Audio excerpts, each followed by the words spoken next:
na. So kung mapapansin natin guys ay hindi pa rin po humuhupa ang baha dito sa Barangay Kilib, Rosario, Batangas sa tapat ng Eco Verde Homes. Ayan.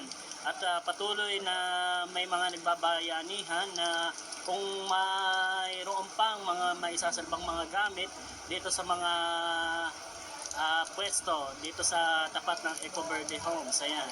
So, ang naunang naisalba ay mga piyesa ng motor doon sa bandang dulo. At sa ngayon ay binuksan po itong may bigasan. So, napakalaking epekto po. At saka dito kay dito sa mga nagtitinda ng gulay, ayan po.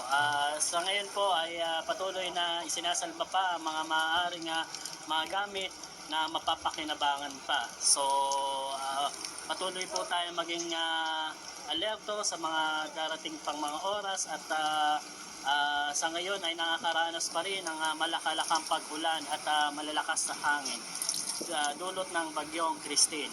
Ayan, so ngayon dumarating ang rescue na bako ng municipality ng Rosario, Batangas. Ayan. So ayan. Na siyang naghahatid at sundo sa mga na-stranded pa ng mga tao na gustong lumiban sa magkabilang panig.